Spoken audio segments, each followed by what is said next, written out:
If you can't grow your own souls of the damned to sprinkle atop your pumpkin pie, store-bought is fine. Hello everyone and welcome back to the Gamer Crafting Podcast. I am Angie, Indie Dyer, and General Mess. Today I'm doing a big preparation for a sort of Thanksgiving adjacent feast. We're actually doing it the weekend before for a variety of reasons. It means that you get to see everything that I'm going to be making. There's a lot of potatoes involved. There's about 5 kilos of potatoes. See, for me, being American, what's traditional for me is going to be mashed potatoes with lots of butter and garlic and deliciousness, but I have a bunch of Brits coming to my feast and they all just straight up demand roasted potatoes. No bones about it, they demand it. If I show up without roast potatoes, they're probably just going to eat me instead. So today I'm going to be prepping a lot of the stuff that's for tomorrow. Namely, I will be prepping the mashed potatoes, as aforementioned. I am also making a butternut squash, spinach, and feta pie, which I will put together today, and then tomorrow I will do the preliminary baking today, and then tomorrow I will add the sheets of phyllo dough to the top. I'm also making an enormous lasagna because I started worrying that there wasn't going to be enough food. When I was growing up, I come from a big family. I have 3 brothers and a sister, and they're all fairly older than me, so it was normal growing up for all of them to have partners and kids. So even with just immediate family, it's like 20 people showing up to Thanksgiving or Christmas or whatever. So growing up, it was totally normal for us to have a giant pasta dish, be it like a baked mostaccioli, which for those who aren't from Chicago is basically like a big sort of baked ziti dish, like pasta, sauce, cheese, etc. Or a big lasagna. And as I was worrying, I'm worried we're not going to have enough food. There's a lot of people coming. There's 2 more people coming this year than I think the most that I have personally ever cooked for. So I started worrying, what if there's not enough food? And of course Sarah's going, there's plenty of food, stop worrying. You always do this, you always overcook. And I'm going, I know, but I just don't want anyone to be disappointed. I don't want anyone to feel like they have to take less food so that there's enough. So I got possessed by my Italian ancestors, my Italian-American ancestors, invaded my brain, and before I knew it, I was buying all of the ingredients for an absolutely huge lasagna. Usually I make a normal-sized lasagna to feed, 4 or 5 people, but this one's probably going to be twice the size, so stay tuned for that. So I have all of my ingredients here. Most of them, there's a few things that are still in the fridge. But anyway, let's get started. I am going to start off with peeling potatoes without a potato peeler because it broke about 10 minutes before I started filming, so hooray. So a little bit of a history about Thanksgiving and how it started. I know a lot of us were taught, well, Americans watching were taught some sort of whitewashed, sanitized version of what Thanksgiving really is.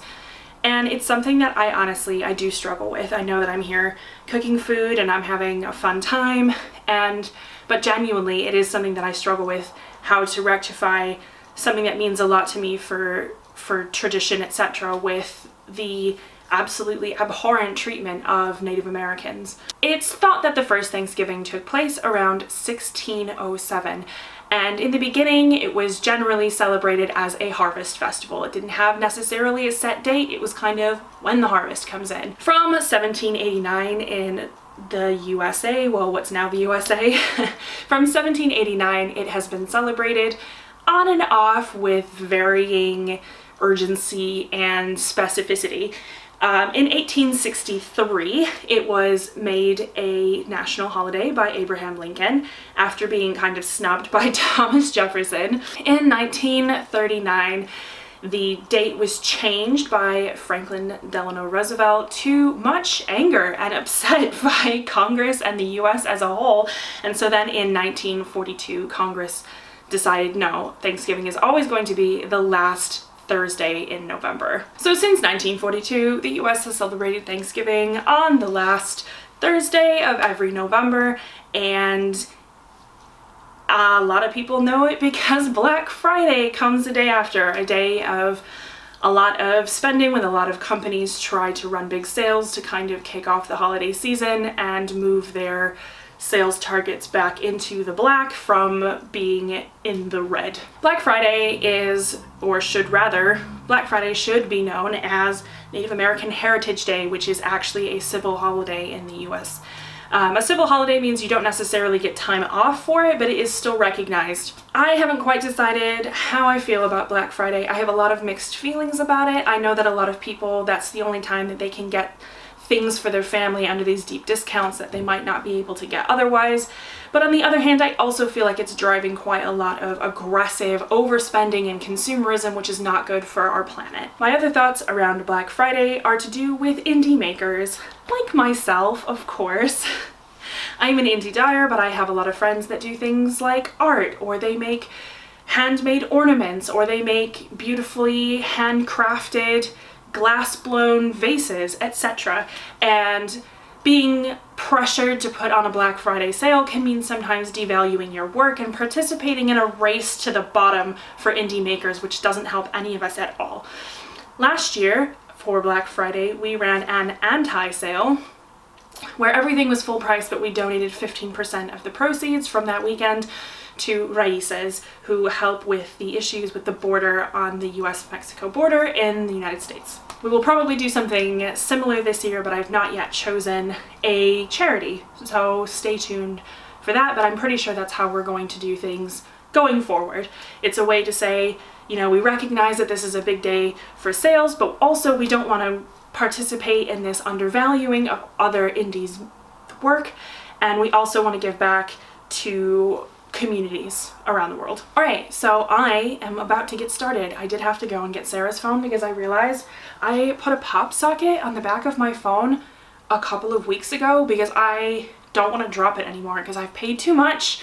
I've paid too much to have the screens replaced. So I got this thing, it's called a pop socket. It like pops out so that you can hold your phone more securely, and it's great. I love it, but it also means that it won't fit in my gimbal now. So I had to go take Sarah's phone. So I'm going to be filming the more close-up stuff with her phone. So thanks, babe.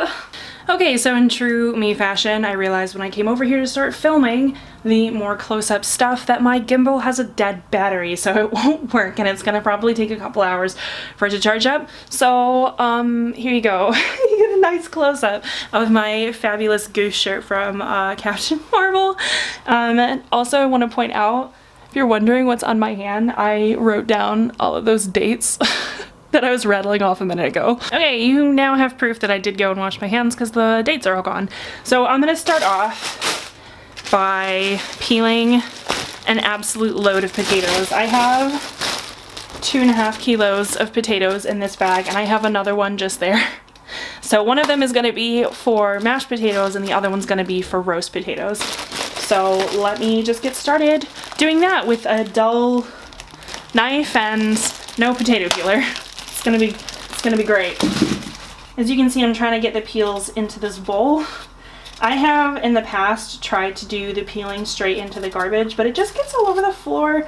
I am not cut out for that kind of organization. I'm trying really hard not to waste loads of potato by peeling this way, but as I don't have a peeler, there's not a lot I can do about it. With my horrible, super dull pink knife. I do have a knife sharpener, but it doesn't seem to work that well. I should probably invest in a better set of knives, but as we still don't know what we're doing with immigration or where we want to live, it's a bit, you know, it's difficult. So I'm also going to cut out these eye bits. I don't know why we cut those out. I don't know if we need to. And I'm going to just have it, and I'm going to chuck it into a big pot of water that I have sitting next to me. The pot's not on yet.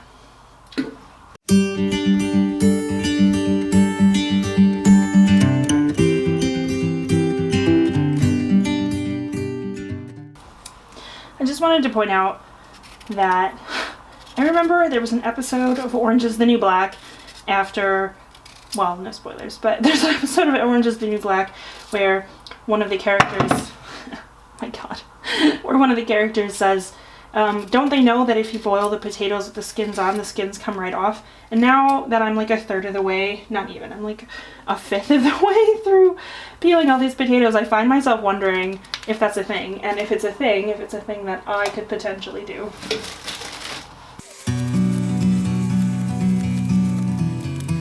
Okay, so I have peeled 2.5 kilos of potatoes, and they are now in the pot, it's quite a big pot.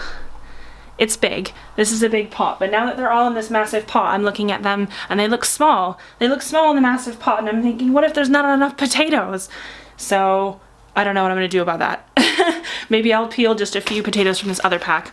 I also want to say I am kind of annoyed at all of the plastic packaging for a lot of produce, and it's like, well, there's no other options to buy potatoes, but I would really love it if there wasn't so much plastic packaging. I would love to just buy like a big like burlap sack or cardboard sack of potatoes. That would be great. Okay, so I'm also going to be preparing the butternut squash. I have sort of a medium-sized, largish one. It's got a sticker on it. So I'm going to use about half of this for the small vegetarian spinach and feta pie that I'm doing, and the other half I'm going to be using for a pumpkin cheesecake. You might be saying, but Angie, that's not a pumpkin. It is not, but the canned pumpkin that most Americans like to use for their pies, cakes, pumpkin spiced, etc.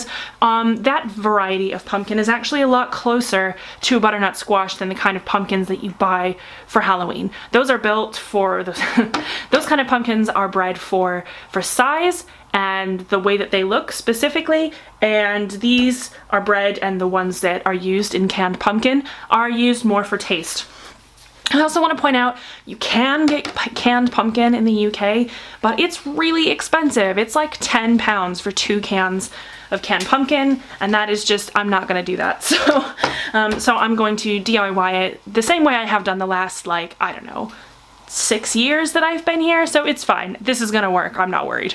This is probably not the right way.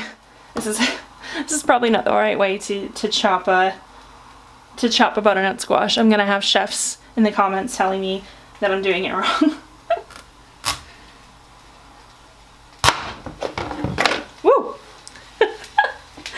Sorry, downstairs neighbors. Alright, so now I have the 2 halves. I'm going to peel them, and I will put those on to boil as well. I will not boil them with the potatoes because sometimes the starch can do some funky things, and also I don't want the flavor of the butternut squash to then flavor the potatoes that I have in the other pan. In case you're wondering, I am just moving the camera and the tripod back and forth between where it is over there and where it is over here. I had this grand plan to be using the gimbal, which I've moved now, I've put it out of the way, to use the gimbal, which is like a stabilizing device, with a phone, to get the sort of more close-up stuff, but then realized that the gimbal, either the battery's dead or there's something wrong with it, but I don't really have the time to be like messing around, because as you can see, it's not that bright out today and it's gonna start getting pretty dark in a couple of hours, so I need to try and get all of this filming done and the cooking done during the day when it's light out, because I don't like the lights in here at all. So I'm just gonna start working on peeling this. Again, this is probably a terrible way of managing to peel it, but you know, needs must. So I kind of wanted to talk a little bit about holidays, and as you can see, the inside is a little bit pumpkin-y. It's still part of the squash family, right? So I'm going to grab myself a spoon to dig all of the seeds out with. I wanted to talk a little bit about Thanksgiving and about some of the kind of rhetoric that I've been seeing surrounding holidays specifically. There's a lot of pressure on a lot of us to go home at Christmas, to spend a lot of money, and maybe even like interact with people who have not been good to you in the past. You know, family members that were nasty or abusive or have harmed you in some way. And I just want to say, listen, if going back for the holidays, for Christmas or Thanksgiving or whatever, if going back for the holidays is going to do you some serious harm mentally and or physically, I really hope that that's not the case, then don't go. Like, I'm giving you permission to not go back.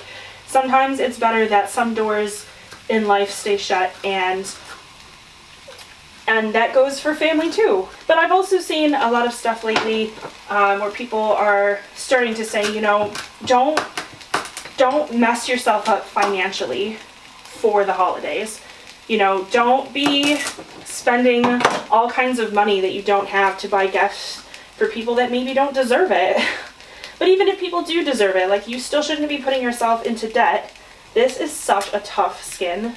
Oh my god. You still shouldn't be putting yourself into debt for things like Christmas gifts. Did you see me just drop that enormous chunk on the ground? Great. You still shouldn't, you know, don't put yourself into debt to do things like buy Christmas gifts, or, you know, do things that seem like they're necessary around Christmas. Oh my god, what is wrong with me? These are really slippery. Don't bankrupt yourself. Don't put loads of stuff on your credit card to do things that maybe your friends think, oh, well, if you don't go, then you're you know, a party pooper, you're boring, or, you know, you don't really want to hang out with us. And, like, that's just kind of toxic nonsense, and it's part of the thing that makes the holidays kind of suck for some people. Because, you know, the holidays can genuinely suck if you don't have the money for it. I just realized that I didn't actually get a bowl to put these in. The holidays can genuinely suck if you're feeling pressured to spend a lot of money to go back for Christmas, if you're feeling pressured to spend a lot of money on gifts for people, whether you like them or not. And I just want to, like, say, you know, if it's not your jam, if you're not feeling it, don't go. You know, if it's going to be better for your mental health to take a year off, or 2 years off, or forever off, depending on the situation, then you should do that. If you are a member of the LGBTQ family and your family is, like, super toxically homophobic, they don't deserve your presence anyway. And I know that it's difficult. I know that it's really complicated, especially when it comes to families. It's complicated, you know, there's people that you care about, and, you know, if they don't agree with how you want to live your life, then it's painful, and it sucks, and it's hard, because you want to be there for them, because you care about them, but, you know, they're making it difficult. And I'm just saying, you need to do you. You need to do what's best for you. And if what's best for you is to take a year off and spend, you know, Thanksgiving or Christmas or whatever by yourself with some delicious food that you either bought or prepared in front of the TV in your jammies watching, like, Die Hard or something, then that's a thing that you should do, for sure. I definitely empower you to do that. This is so difficult to peel. I'm going to peel the rest of this off camera. I hope that's okay with all of you. Okay, so I have peeled my butternut squash. It took forever. My hands are all raw. I'm going to be using half of this for the butternut squash spinach and feta pie, and the other half will be for a pumpkin cheesecake. It's not really pumpkin, just, you know, go with me. So I'm going to be cutting most of this, or half of this rather, into small, like 1/2 inch, 1 inch size chunks. And I'm going to sprinkle that with some seasoning, and I'm going to bake it. I'm actually making this because one of the friends that will be there tomorrow is, I don't think that she's a strict vegetarian, but I don't think I've ever seen her actually eat meat, so she's, for all practical purposes, a vegetarian. So I am making this as a vegetarian option. Obviously it's not vegan because I'm having cheese in there, but I have her seen eat cheese on a lot of occasions, so the cheese is fine. I think that it's important for gatherings like holidays, or, you know, even if it's in the summer for just, you know, friends getting together for a barbecue or whatever, I think it's important to take people's food needs in hand, whether people are vegetarian, whether people are vegan, or have food intolerances or allergies. It's important to make sure that everybody feels, well, it's important to me, to make sure that everybody feels welcome and feels like they can grab a plate of food without having to worry that it's not going to be something that they can eat, you know, due to their dietary restrictions, whether they be, you know, because they're allergic or intolerances, or whether it's just because they don't like it. It's always important, I think, to make sure that people's needs are taken into account if you're planning a big event around food. So I'm just cutting these into small pieces, and then I'm going to season them a little bit with some garlic, some smoked paprika, and a little bit of olive oil. And I'm going to bake until these pieces are quite soft. While these are baking, I'm going to cook and drain a whole bunch of spinach. As we all know, like, it doesn't take much. Like, it takes like a whole bag of spinach to have like a tiny, like 1 cup once it's cooked. So I will be using almost probably all of that bag, I'll be honest. I will cook it, and then it also has to be drained. So I will show you how I do that and tell you about when the first year that I did this, I did not drain the spinach because the recipe didn't say to drain it, and I didn't really think about it.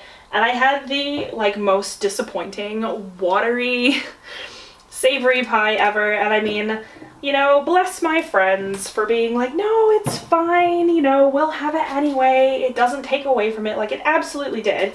But like, bless them for just eating it anyway. So I don't claim to be any sort of amazing cook.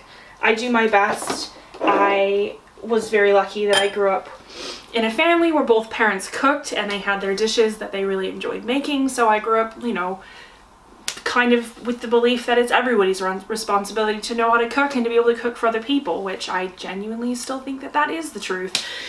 So I don't claim to be any sort of amazing cook, but I did watch Salt, Fat, Acid, Heat about 15 times, and I have the book and really enjoy it. So that's probably the closest I'm ever going to get to being a cook. I enjoy baking as well, but honestly, I don't really get this kind of time to cook and bake because usually this kitchen, which looks, I don't know, moderately orderly, kind of, if you're ignoring the splashes of dye on the walls, this is always completely taken up by yarn, by dyeing. Usually there's an extra hot plate here with 2 burners that there's usually like a big pan on. Usually all the burners on the stovetop are taken up by yarn. There's usually like buckets sitting here, and if you can see it, I think you can sort of see the top of it. My spin dryer is here on the floor. When I bought it, I had these delusions of grandeur that I would store it kind of up above the cabinets, but it's bigger and heavier, I guess, than I thought it was going to be. And it also says that you have to be careful not to damage the drum, like the thing inside. You have to be careful not to damage the drum. So there it sits in front of my washing machine, blocking off like a third of the cabinets in here. So, I mean, what are you gonna do? It's a small apartment. You gotta do what you gotta do, am I right? So I think that that's about good, given that I'm also going to be adding a whole bunch of spinach and also feta in here. I feel like that's a good amount of butternut squash. Actually, I might add just a tiny bit more. I always get worried that there's not enough, like as I'm like deciding that it's definitely enough. I decide, oh, well, maybe I just need a little bit more.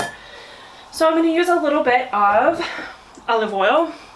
I will say, like, olive oil is this thing, like, because I grew up in an Italian-American family. My dad's side is Italian. Olive oil has just always just been this like perpetual like presence in my life. And knowing things like extra virgin olive oil isn't necessarily the olive oil that you want for the job that you're doing. Extra virgin olive oil has a really low smoking point. So it's really good for things like dressings, but it's not so good for things like frying things in because it has such a low smoking point. So if you're looking to use olive oil to, like, you know, roast some veggies in, just like normal olive oil, probably fine. The extra virgin stuff, you're gonna end up with a smoky kitchen. It's a tip from me to you. So I'm just gonna do like a really light drizzle, and then I'm gonna toss it around. I'm gonna use some garlic. I use the really lazy garlic. It's like pre-chopped and stored in, I don't know, what is this stored in? White wine vinegar. Yeah, so I use the really lazy garlic because it stays fresher for longer in your fridge, because I don't always get to cook. We cook regularly. Sarah and I both take turns cooking, but I don't get to like really do like a big thing like this where I'm cooking loads of food and multiple dishes and stuff. That was satisfying, wasn't it? So I'm going to use a little bit of this garlic, just the normal garlic. I say a little bit, it's going to be like kind of a lot because, as aforementioned, Italian-American heritage. So just use some of the chopped garlic. Obviously you can mince your own garlic, you can do whatever you want. and black pepper. The prevalence of these grinders is like the most exciting thing for me when cooking, but I made something about a month ago. I can't remember now what it was, but I was using a grinder like this, but it was a garlic, I think it was this one actually, garlic and tomato. So there's all kinds of stuff in there. I was using the grinder and the grinder part fell off, and it just like right before serving basically just dumped a load of like whole peppercorns straight into, like, it was into sauce as well, so there was no picking any of that out. And as we were eating, Sarah was like, I'm not sure I like the whole peppercorns in here. And I was like, yeah, that's not supposed to be what happened. Sorry. Sorry about that. Smoked paprika also is really legit. I highly recommend, I'm almost out of this. I highly recommend getting yourself some smoked paprika. It gives like a really nice added like depth to whatever you're making. I'm gonna try to like artfully toss this and probably get it everywhere. Okay, so I'm just gonna kind of quickly explain what I'm doing with the lasagna. So normally a lasagna pan that I would do would be like kind of half this size. So this is quite a big, it's gonna be quite a chunky lasagna. So I have gluten-free lasagna sheets because somebody coming is gluten-free. And weirdly, I could not find ricotta anywhere when I went shopping for supplies. I couldn't find it online to order for groceries. I couldn't find it actually in any physical grocery stores. So I'm going to substitute with some mascarpone cheese instead of ricotta. You can also use cottage cheese for ricotta substitute, but that just feels weird and sacrilegious to me, so I'm not gonna do it. And I also have, I'm about to prepare the sauce. I also have meatless mince. So this is the Meatless Farm. This is mostly soya and pea protein, like you know, like mushy peas, sugar snap peas, I don't know, some kind of pea. So this is meatless meat. It does look quite convincing. I can't honestly remember the last time that we bought beef mince. It's got to be like years ago now, as we've tried to sort of move away from a meat-based diet to more of a plant-based diet for a variety of reasons, ethical and ecological and personal health as well. So I'm gonna get started making the sauce.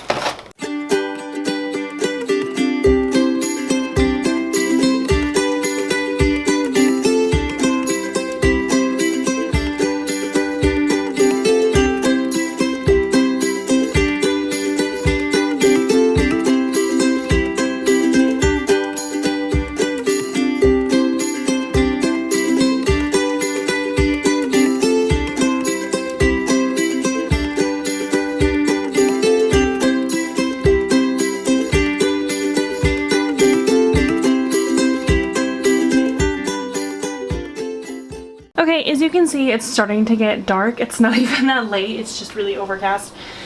So I'm going to do my best to keep filming and showing you as much as I can until it gets too dark. I probably won't film in here once it is dark because, like I said, there's like one overhead light that still works in here and it's just not great. So I'm going to be assembling the lasagna now that my sauce is done. I didn't want to overcook the sauce because this particular meatless mince, I've read can kind of like lose its sort of, I guess, meatiness, like the structure of it, if you overcook it. So I always put sauce down in the bottom. Obviously this isn't going to be enough sauce. As soon as I'm out I will make another batch, but I'll probably spare you from watching me doing that twice. So because this pan is so much bigger than pans I would usually use, I am kind of like, oh damn, I definitely need more sauce. I'll start with my lasagna noodles. These say, honestly, I know that some say you should pre-cook them. I have never pre-cooked a lasagna noodle. I just put them in, and as long as there's enough sauce and everything, like, you're fine. Rest assured, the mess behind me is definitely stacking up. Okay. And I would just say, like, try not to have the noodles overlap because sometimes they won't cook evenly then and they'll be kind of gross. Someone should make the perfect size, oh my god, someone should make the perfect size pan that will perfectly fit lasagna noodles in, like specifically a lasagna pan. Why hasn't that been done? That seems like a thing that should definitely have been done by now.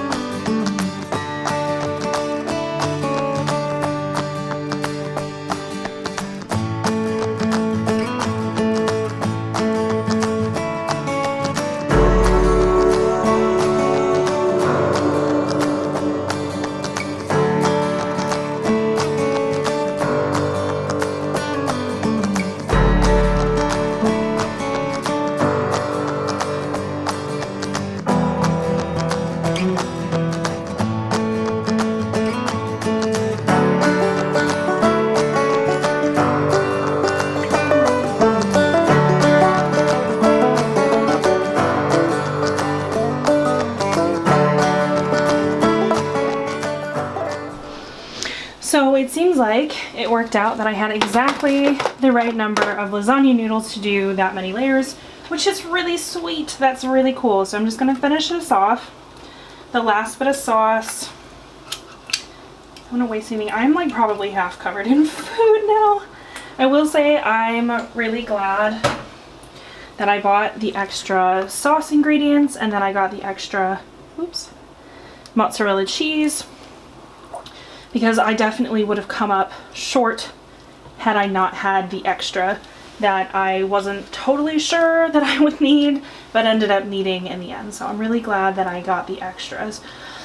It's hard to judge how much you're gonna need. Well, it's probably not hard for somebody who knows what they're doing to judge how much they're gonna need to make a lasagna that's roughly twice the size they usually do, but you know, there you go. And now I'm going to put this spatula in the sink. I'm going to top it with mozzarella. And I'm going to go ahead and I'm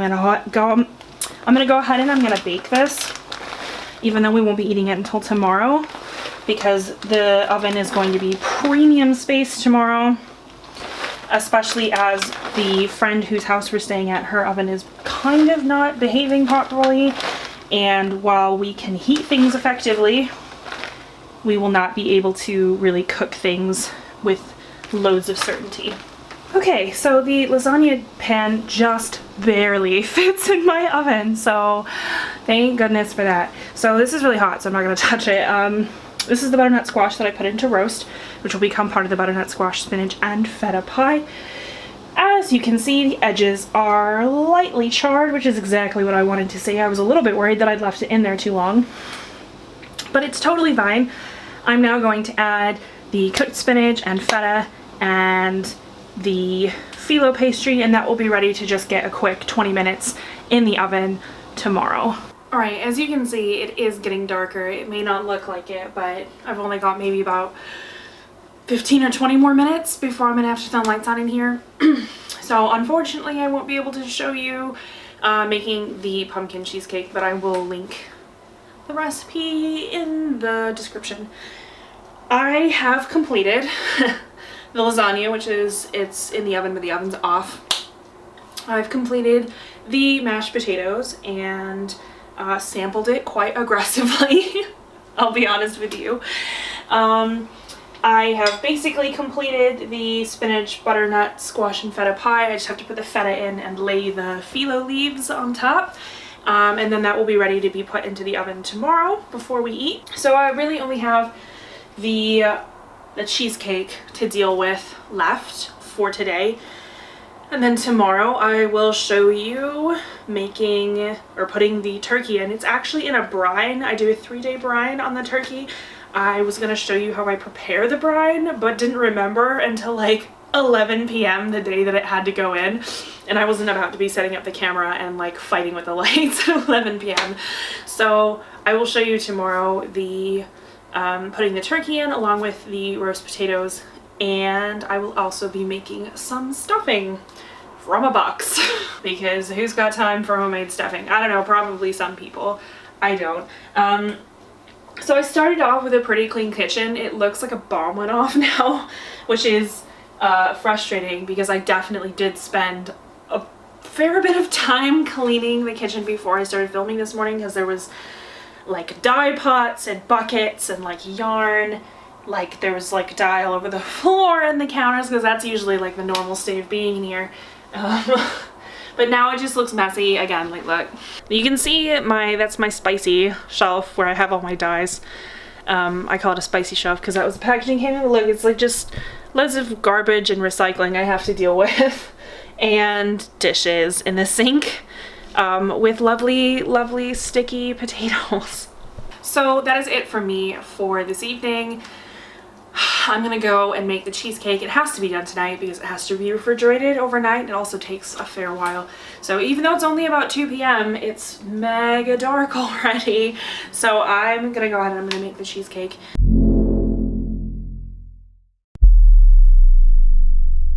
Hello and welcome back to day 2. I have a bit of a headache this morning. Stayed up a bit too late last night after our live stream where things got a little out of hand. But I'm here and I'm up, and my turkey is still in its brine but is resting, slowly coming up to room temperature. And in another hour or 2 I will put it into the oven. I don't know if you can hear that. There's building works being done on a Sunday morning. It's not fair. So yesterday after I left you all because it was getting a little bit too dark, and also this would end up just being like a 2-hour long podcast otherwise, something terrible happened. Yes, I burned the lasagna. The cardinal sin of all cardinal sins. It's fine. What happened was about 3/4 of the way through my cooking in the day yesterday, my sciatic nerve started acting up quite a lot. And if you don't know what that is, it's like a nerve that's like in your lower back and it runs down your legs, and if it gets like pinched or poked in the wrong way, it's very uncomfortable.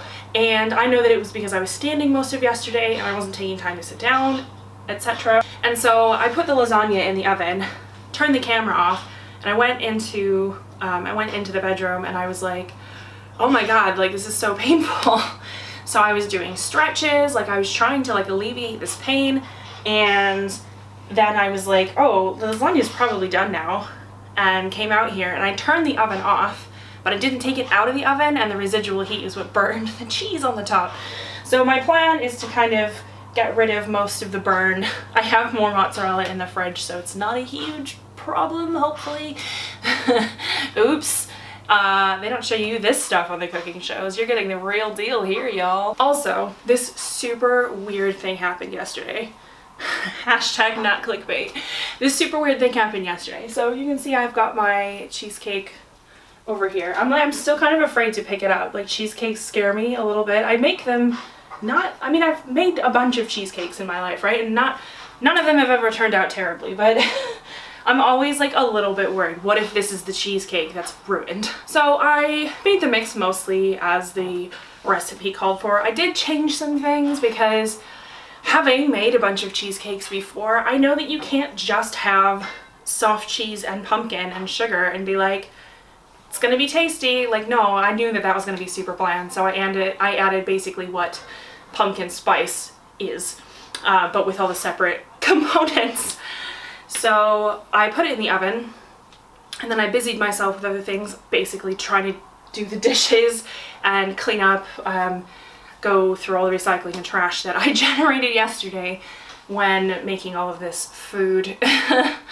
So I put it in the oven, and it was supposed to be in there for an hour and a half, but I completely forgot about it. I forgot about the cheesecake. It just completely slipped my mind, and I know all of you are going, why didn't you use a timer? I don't know. I figured because I was like, well, I'm not gonna leave the kitchen. And this is after the drama with the lasagna. You'd think I would have learned my lesson, but you'd be wrong. I know you're all probably thinking, why didn't you just use a timer? And I guess I figured, oh, well, I'm not gonna leave the kitchen this time. I'm gonna be here the whole time. No way is anything bad gonna happen.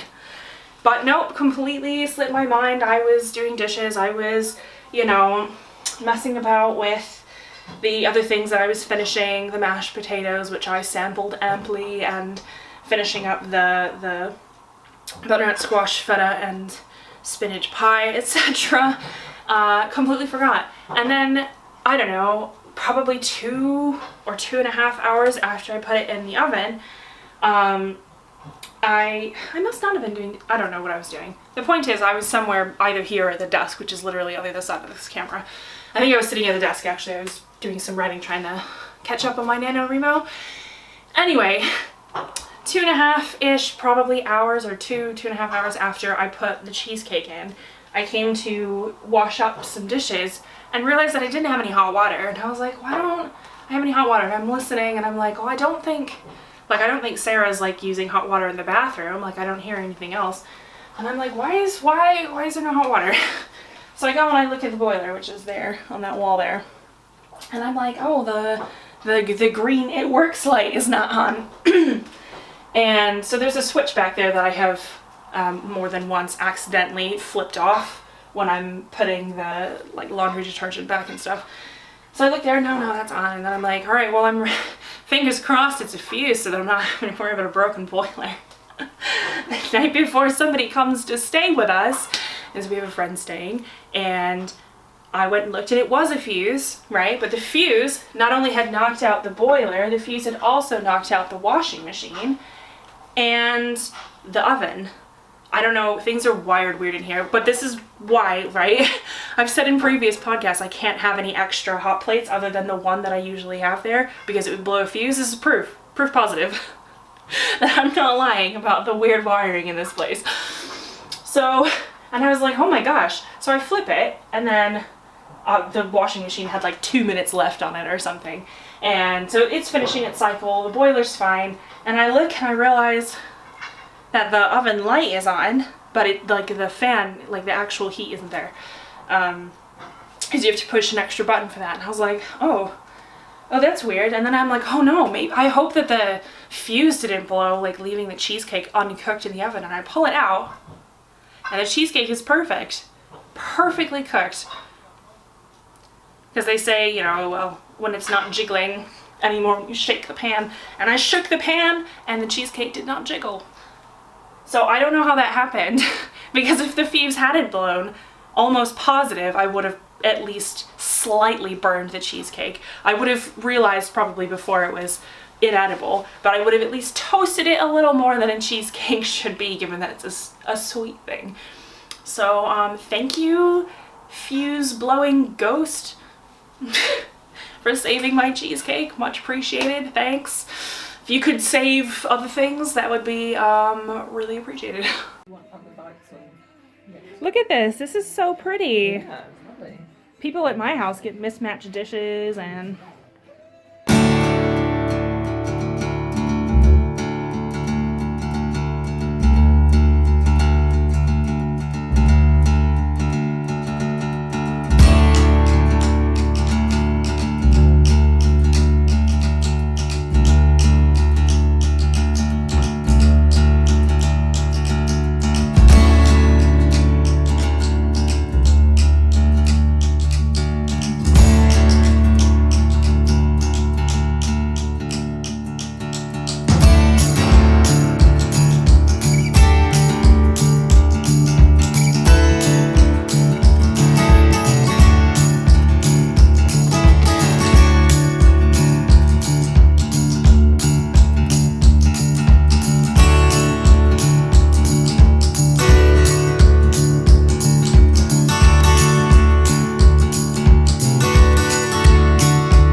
I realized that I did not record really very much at Thanksgiving / Friendsgiving.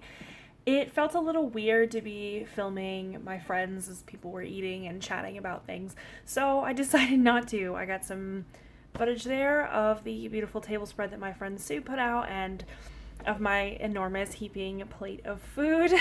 There wasn't really much leftovers, I'll be honest, but it all went really well and it went smoothly, and the lasagna was it was rescued.